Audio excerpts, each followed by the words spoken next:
Capítulo 2 da Lei de Adoração.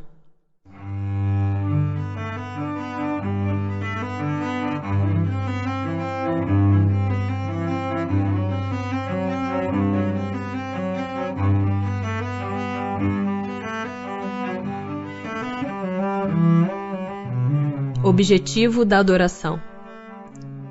Em que consiste a adoração? Na elevação do pensamento a Deus.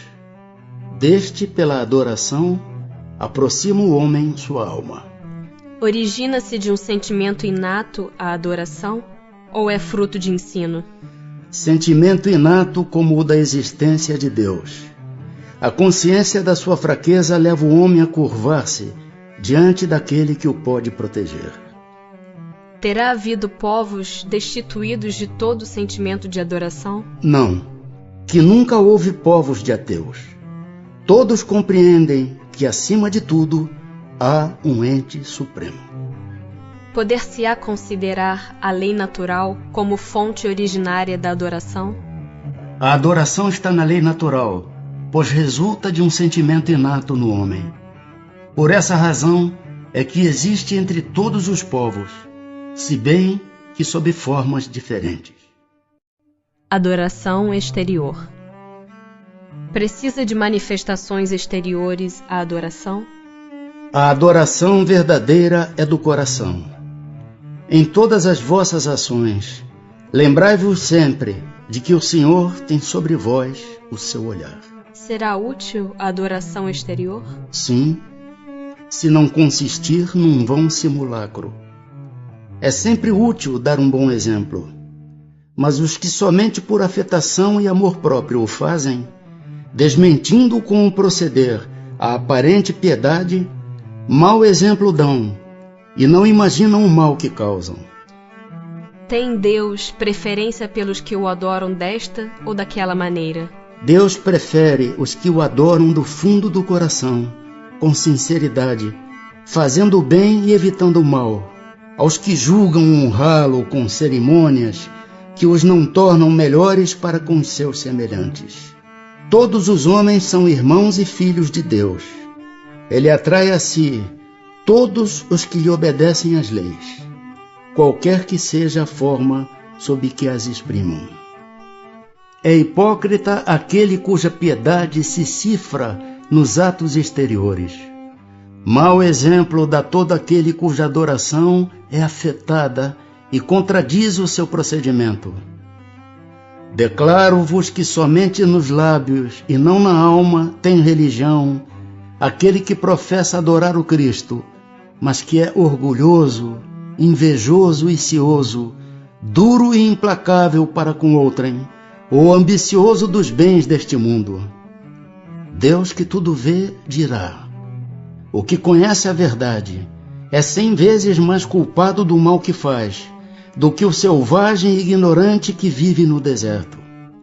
E como tal, será tratado no dia da justiça. Se um cego ao passar vos derruba, perdoá-lo-eis.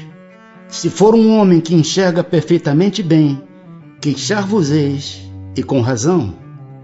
Não pergunteis, pois, se alguma forma de adoração a que mais convenha, porque equivaleria a perguntardes se mais agrada a Deus ser adorado num idioma do que noutro. Ainda uma vez vos digo, até ele não chegam os cânticos, senão quando passam pela porta do coração. Merece censura aquele que pratica uma religião em que não crê do fundo d'alma, fazendo-o apenas pelo respeito humano e para não escandalizar os que pensam de modo diverso? Nisto, como em muitas outras coisas, a intenção constitui a regra. Não procede mal aquele que, assim fazendo, só tenha em vista respeitar as crenças de outrem. Procede melhor do que um que as ridicularize, porque então falta a caridade. Aquele, porém, que a pratique por interesse e por ambição, se torna desprezível aos olhos de Deus e dos homens. A Deus não podem agradar os que fingem humilhar-se diante dele, tão somente para granjear o aplauso dos homens. A adoração individual será preferível à adoração em comum? Reunidos pela comunhão dos pensamentos e dos sentimentos, mais força têm os homens para atrair a si os bons espíritos. O mesmo se dá quando se reúnem para adorar a Deus. Não creais, todavia, que menos valiosa seja a adoração particular, pois que cada um pode adorar a Deus pensando nele. Vida contemplativa. Tem, perante Deus, algum mérito os que se consagram à vida contemplativa, uma vez que nenhum mal fazem e só em Deus pensam? Não. Porquanto se é certo que não fazem o mal, também o é que não fazem o bem e são inúteis. Demais, não fazer o bem já é um mal. Deus quer que o homem pense nele, mas não quer que só nele pense, pois que lhe impôs deveres a cumprir na terra. Quem passa todo o tempo na meditação e na contemplação, nada faz de meritório aos olhos de Deus, porque vive uma vida toda pessoal e inútil à humanidade, e Deus lhe pedirá contas do bem que não houver feito. A prece. Agrada a Deus a prece? A prece é sempre agradável a Deus quando ditada pelo coração, pois para Ele a intenção é tudo. Assim, preferível lhe é a prece do íntimo à prece lida, por muito bela que seja, se for lida mais com os lábios do que com o coração. Agrada-lhe a prece quando dita com fé, com fervor e sinceridade.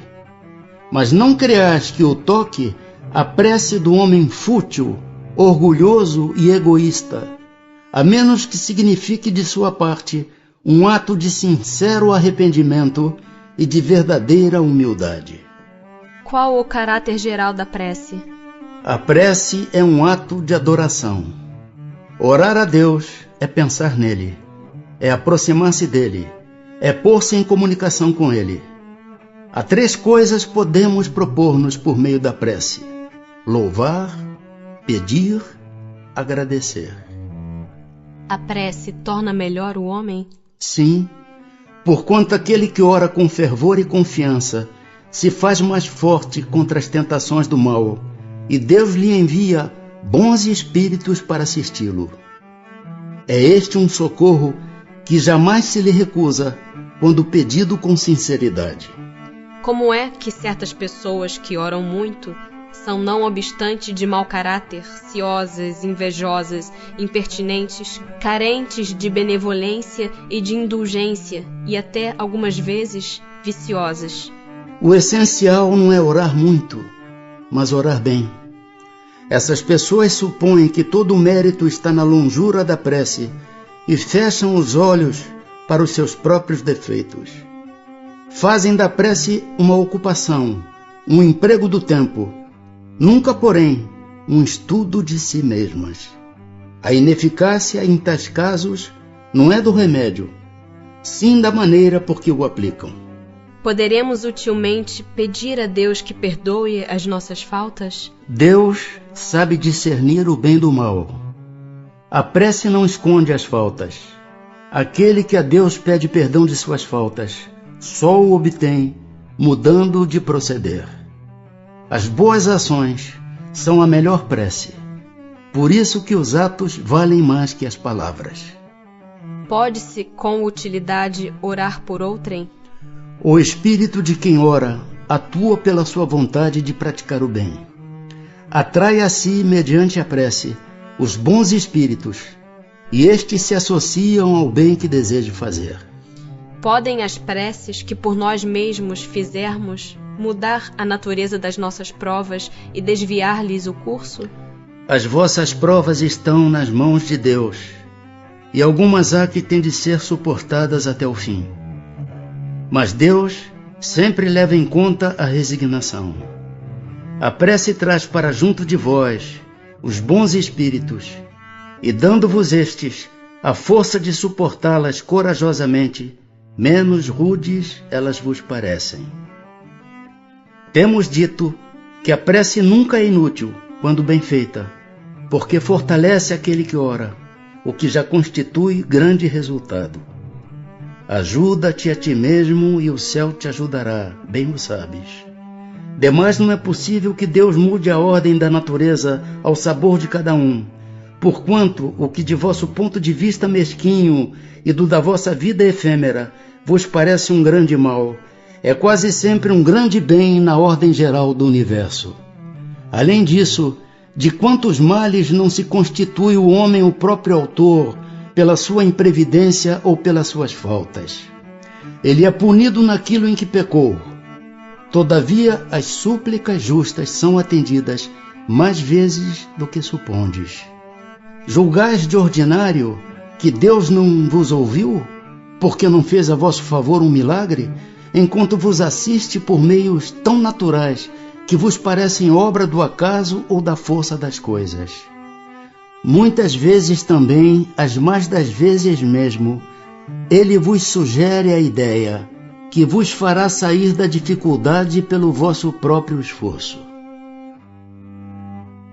Será útil que oremos pelos mortos e pelos espíritos sofredores? E neste caso, como lhes podem as nossas preces proporcionar alívio e abreviar os sofrimentos? Têm elas o poder de abrandar a justiça de Deus? A prece não pode ter por efeito mudar os desígnios de Deus, mas a alma por quem se ora experimenta alívio, porque recebe assim um testemunho do interesse que inspira àquele que por ela pede, e também porque o desgraçado sente sempre um refrigério quando encontra almas caridosas que se compadecem de suas dores. Por outro lado, mediante a prece, aquele que ora concita o desgraçado ao arrependimento e ao desejo de fazer o que é necessário para ser feliz. Neste sentido, é que se lhe pode abreviar a pena, se por sua parte ele secunda a prece com a boa vontade. O desejo de melhorar-se, despertado pela prece, atrai para junto do espírito sofredor espíritos melhores, que o vão esclarecer, consolar e dar-lhe esperanças. Jesus orava pelas ovelhas desgarradas, mostrando-vos desse modo que culpados vos tornarias se não fizesseis o mesmo pelos que mais necessitam das vossas preces. Que se deve pensar da opinião dos que rejeitam a prece em favor dos mortos por não se achar prescrita no Evangelho? Aos homens disse o Cristo: amai-vos uns aos outros. Esta recomendação contém a de empregar o homem todos os meios possíveis para testemunhar aos outros homens afeição, sem haver entrado em minúcias quanto à maneira de atingir ele esse fim. Se é certo que nada pode fazer que o Criador, imagem da justiça perfeita, deixe de aplicá-la a todas as ações do Espírito, não menos certo é que a prece que lhe dirigis, por aquele que vos inspira afeição, constitui para este um testemunho de que dele vos lembrais, testemunho que forçosamente contribuirá para lhe suavizar os sofrimentos e consolá-lo, desde que ele manifeste o mais ligeiro arrependimento, mas só então é socorrido. Nunca, porém, será deixado na ignorância de que uma alma simpática com ele se ocupou. Ao contrário, será deixado na doce crença de que a intercessão dessa alma lhe foi útil. Daí resulta necessariamente de sua parte um sentimento de gratidão e afeto pelo que lhe deu essa prova de amizade ou de piedade. Em consequência, crescerá num e noutro, reciprocamente, o amor que o Cristo recomendava aos homens. Ambos, pois, se fizeram assim, obedientes à lei de amor e de união de todos os seres, lei divina de que resultará a unidade, objetivo e finalidade do Espírito. Resposta dada pelo Sr. Monod, espírito, pastor protestante em Paris, morto em abril de 1856. A resposta anterior é do Espírito São Luís. Pode-se orar aos espíritos? Pode-se orar aos bons espíritos, como sendo os mensageiros de Deus e os executores de suas vontades. O poder deles, porém, está em relação com a elevação que tenham alcançado e dimana sempre do Senhor de todas as coisas, sem cuja permissão nada se faz. Eis porque as preces que se lhes dirigem só são eficazes se bem aceitas por Deus. Politeísmo. Por que razão, não obstante ser falsa, a crença politeísta é uma das mais antigas e espalhadas? A concepção de um Deus único não poderia existir no homem, senão como resultado do desenvolvimento de suas ideias. Incapaz pela sua ignorância de conceber um ser imaterial, sem forma determinada, atuando sobre a matéria, conferiu-lhe o homem atributos da natureza corpórea, isto é, uma forma e um aspecto. E desde então, tudo o que parecia ultrapassar os limites da inteligência comum era para ele uma divindade. Tudo o que não compreendia devia ser obra de uma potência sobrenatural. Daí a crer em tantas potências distintas quanto os efeitos que observava. Não havia mais que um passo. Em todos os tempos, porém, houve homens instruídos que compreenderam ser impossível a existência desses poderes múltiplos a governarem o mundo sem uma direção superior, e que, em consequência, se elevaram à concepção de um Deus único. Tendo-se produzido em todos os tempos e sendo conhecidos desde as primeiras idades do mundo, não haverão os fenômenos espíritas contribuído para a difusão da crença na pluralidade dos deuses? Sem dúvida, porquanto, chamando Deus a tudo o que era sobre-humano, os homens tinham por deuses os espíritos. Daí veio que quando um homem, pelas suas ações, pelo seu gênio, ou por um poder oculto que o vulgo não lograva compreender, se distinguia dos demais, faziam dele um Deus, e por sua morte lhe rendiam culto. Sacrifícios. Remonta à mais alta antiguidade o uso dos sacrifícios humanos. Como se explica que o homem tenha sido levado a crer que tais coisas pudessem agradar a Deus? Primeiramente porque não compreendia Deus como sendo a fonte da bondade. Nos povos primitivos, a matéria sobrepuja o espírito. Eles se entregam aos instintos do animal selvagem. Por isso é que em geral são cruéis. É que neles o senso moral ainda não se acha desenvolvido. Em segundo lugar, é natural que os homens primitivos acreditassem ter uma criatura animada muito mais valor aos olhos de Deus do que um corpo material. Foi isto que os levou a imolarem primeiro animais e mais tarde homens. De conformidade com a falsa crença que possuíam, pensavam que o valor do sacrifício era proporcional à importância da vítima. Na vida material, como geralmente a praticais, se houverdes de oferecer a alguém um presente, escolhê-lo-eis sempre de tanto maior valor, quanto mais afeto e consideração quiserdes testemunhar a esse alguém. Assim tinha que ser, com relação a Deus, entre homens ignorantes. De modo que os sacrifícios de animais precederam os sacrifícios humanos? Sobre isso não pode haver a menor dúvida. Então, de acordo com a explicação que vindes de dar, não foi de um sentimento de crueldade que se originaram os sacrifícios humanos? Não. Originaram-se de uma ideia errônea quanto à maneira de agradar a Deus. Considerai o que se deu com Abraão. Com o correr dos tempos, os homens entraram a abusar dessas práticas, imolando seus inimigos comuns, até mesmo seus inimigos particulares. Deus, entretanto, nunca exigiu sacrifícios, nem de homens, nem sequer de animais. Não há como imaginar-se que se lhe possa prestar culto mediante a destruição inútil de suas criaturas. Dar-se-á que alguma vez possam ter sido agradáveis a Deus os sacrifícios humanos praticados com piedosa intenção? Não, nunca. Deus, porém, julga pela intenção. Sendo ignorantes os homens, natural era que supusessem praticar ato louvável, imolando, sacrificando seus semelhantes. Nesses casos, Deus atentava unicamente na ideia que presidia ao ato, e não neste. À proporção que se foram melhorando, os homens tiveram que reconhecer o erro em que laboravam e que reprovar tais sacrifícios com que não podiam conformar-se às ideias de espíritos esclarecidos. Digo esclarecidos, porque os espíritos tinham então a envolvê-los o véu material. Mas por meio do livre arbítrio, possível lhes era vislumbrar suas origens e fim.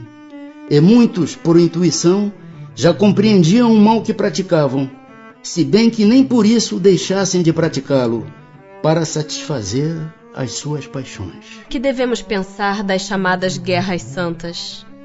O sentimento que impele os povos fanáticos, tendo em vista agradar a Deus, a exterminarem o mais possível os que não partilham de suas crenças, poderá equiparar-se quanto à origem ao sentimento que os excitava outrora a sacrificarem seus semelhantes? São impelidos pelos maus espíritos, e fazendo a guerra aos seus semelhantes, contrariam a vontade de Deus, que manda ame cada um o seu irmão como a si mesmo. Todas as religiões, ou antes, todos os povos adoram o mesmo Deus, qualquer que seja o nome que lhe deem. Por que então há de um fazer guerra a outro, sob o fundamento de ser a religião deste, diferente da sua, ou por não ter ainda atingido o grau de progresso da dos povos cultos? Se são desculpáveis os povos de não crerem na palavra daquele que o Espírito de Deus animava e que Deus enviou, sobretudo os que não o viram e não lhe testemunharam os atos, como pretenderdes que creiam nessa palavra de paz, quando lhes ides levá-la de espada em punho? Eles têm que ser esclarecidos e devemos esforçar-nos por fazê-los conhecer a doutrina do Salvador mediante a persuasão e com brandura, nunca a ferro e fogo. Em vossa maioria, não acreditais nas comunicações que temos com certos mortais. Como quererias que estranhos acreditassem na vossa palavra, quando desmentis com os atos a doutrina que pregais? A oferenda feita a Deus de frutos da terra tinha a seus olhos mais mérito do que o sacrifício dos animais? Já vos respondi declarando que Deus julga segundo a intenção, e que para ele pouca importância tinha o fato. Mais agradável, evidentemente, era a Deus que lhe oferecessem frutos da terra, em vez do sangue das vítimas. Como temos dito e sempre repetiremos, a prece proferida do fundo da alma é 100 vezes mais agradável a Deus do que todas as oferendas que lhe possais fazer. Repito que a intenção é tudo, que o fato nada vale. Não seria um meio de tornar essas oferendas agradáveis a Deus, consagrá-las a minorar os sofrimentos daqueles a quem falta o necessário? E neste caso, o sacrifício dos animais, praticado com fim útil, não se tornaria meritório, ao passo que era abusivo quando para nada servia, ou só aproveitava os que de nada precisavam? Não haveria qualquer coisa de verdadeiramente piedoso em consagrar-se aos pobres as primícias dos bens que Deus nos concede na terra? Deus abençoa sempre os que fazem o bem. O melhor meio de honrá-lo consiste em minorar os sofrimentos dos pobres e dos aflitos. Não quero dizer com isto que ele desaprove as cerimônias que praticais, para lhe dirigirdes as vossas preces. Muito dinheiro, porém, aí se gasta que poderia ser empregado mais utilmente do que o é. Deus ama a simplicidade em tudo, O homem que se atém às exterioridades e não ao coração é um espírito de vistas acanhadas. Dizei em consciência se Deus deve atender mais à forma do que ao fundo.